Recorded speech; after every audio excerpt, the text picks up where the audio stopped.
So when Lyft says plan your challenges, right? You really have to take the time to work through this data and say, hey, is this worthwhile?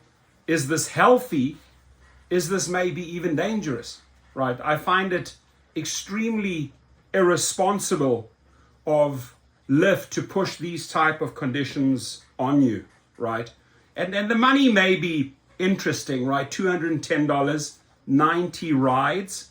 But here's the big thing, right? When do they want you to complete those 90 rides?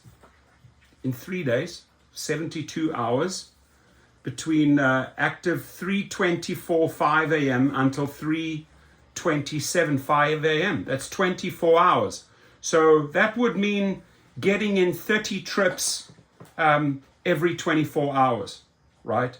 You're driving all the time, right? It's unhealthy. You're going to get tired and maybe even have an accident. So I find it extremely irresponsible, stupid in fact, that they would subject you to these type of bonuses.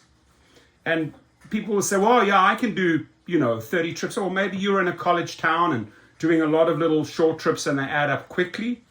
But, 30 trips in 24 hours, of course it's achievable.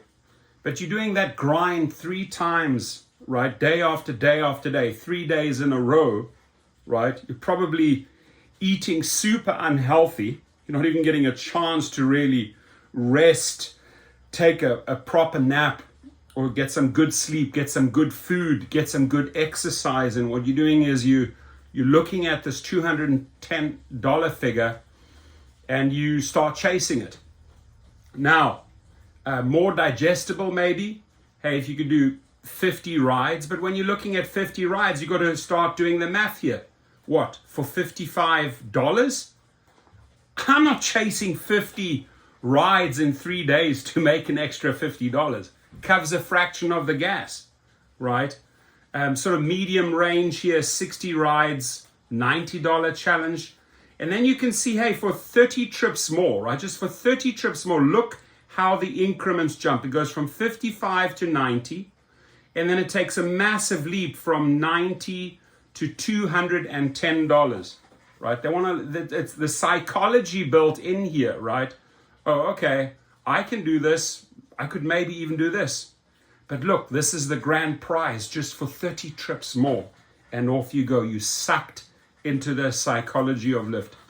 It's really, really dangerous. John Zimmer and the other dude, what's his name? Logan Green.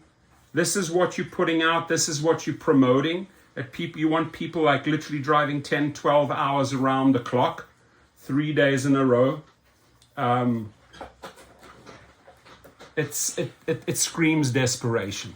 And engaging in this and chasing 90 trips as a driver screams desperation. You don't have a life, right? And you're probably living very, very unhealthy. So take a step back, right? What's more important?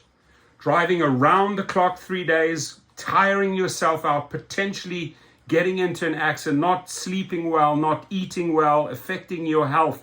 If you're constantly chasing this all the time, you don't have a life, you have zero health.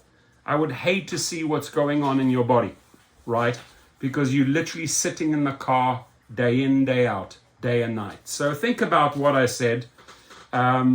If you are a driver that can easily achieve that, right? Why don't you say, okay, I can get this done in so and so many hours, or this is child's play, or absolutely not. Me personally, absolutely not. I'm not chasing $210, right, for 90 trips. That to me is two private trips that I do in my Cadillac to get 2 tips or three private trips, and I've got that in tips, $50, $60, $70 tips, right, on longer trips that I take.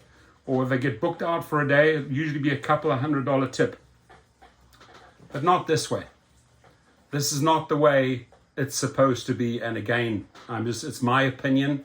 I find it reckless. I find it dangerous. I find it irresponsible of Lyft that they even entice you or try to suck you into these dangerous type of challenges, these dangerous type of bonuses? Your comments, please.